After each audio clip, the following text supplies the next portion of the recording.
Hello everyone welcome back to our YouTube channel no doubt. So आज मैं start करे जाउचे कोन ना दशम श्रेणी एसए टू एग्जाम निमंते संस्कृत रो इम्पोर्टाट वाक्य गठन यार भितर ही क्वेश्चन आसो 40 टी क्वेश्चन देवी। तो समस्त चैनल को सब्सक्राइब कर रख और पाखे बेल आइकन दबे ऑल नोटिफिकेशन ने प्रेस कर दियो। ताद्वारा कौन हम ना जब भी मुझे वीडियो अपलोड करी तुम निकट में नोटिफिकेशन टी पहुँच बुझी। सो डेरी नक भिडियो को स्टार्ट करवा। सो फास्ट क्वेश्चन कहला एक नंबर क्वेश्चन कहूँ पुरतः। ओके पुरतः ये 40 टी क्वेश्चन समस्ते खातार लिखिदियो। ओके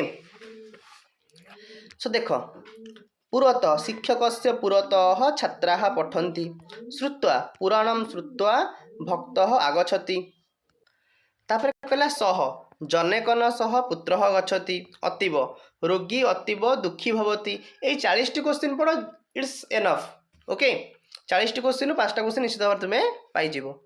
इच्छन्ति शिशवः भ्रमितुम् इच्छन्ति अलम विवादेन अलम श्रमं रत्ते विद्या न भवति बालकाय फलम रोचते भ्रमन् सह भ्रमन् क्लान्तः भवति सार्धं मया सार्धं त्वम् आगच्छ नाम्ना अहम नाम्ना गोपालः पिता सहर्षं कथयति तव गृहं कुत्र स्पृहयामि अहम पुष्पाय स्पृहयामि सकाशम तव सकाशम अहम गमिष्यामि सर्वतः देशम सर्वतः विद्वासम सन्ति निकषा कटकम निकषा महानदी प्रवहति इति अयोध्यायां दशरथ इति राजा आसीत् गच्छन् वृद्धः गच्छन् अपतत् प्रदाय माता दरिद्राय धनम प्रदाय आयति कर्तव्यम मम इदम कर्तव्यम।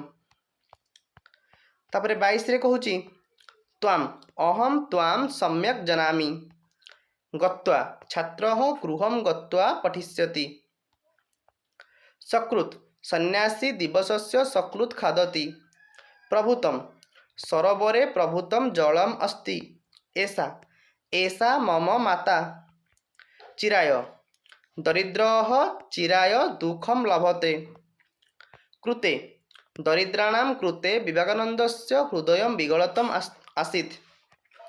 समस्त पिले माने चैनल को सब्सक्राइब कर रख। या पर मु तुमको 3टी देदेवी कौन अनुच्छेद टोटाल आम 5टा अनुच्छेद अच्छी 3टा अनुच्छेद पढ़देले इजिली आम जोड़े अनुच्छेद पाइबा। गणयति दुर्जन साधु न गणयति ऐ ऐ मातः भोजनम देहि इदम इदम फलम मधुरम भवति। 32 रे कहूँ किमर्थम भवान किमर्थम मिथ्या वदति एहि एहि त्वमत्र आगच्छ। 34 कहला हिरिया बालिका क्रिया बालिका हिरिया किंचित न वदति मंदम एटा खाली मंदम मंदम ही दे खाली मंदम देले भी करियो मंदम मंदम देले भी करियो वृद्धः मंदम मंदम कथयति प्रणयात सीता प्रणयात अभवत वेपमाना वृद्धा शीतेन वेपमाना आयाति तथा यथा पिता तथा पुत्रः सन रामः दुखितः सन अवदत् सोढ़ुम कह दुखम सोढ़ुम समर्थः। ये 40 टी क्वेश्चन भलसे पढ़ 5टी क्वेश्चन निश्चित भाव में पाइज।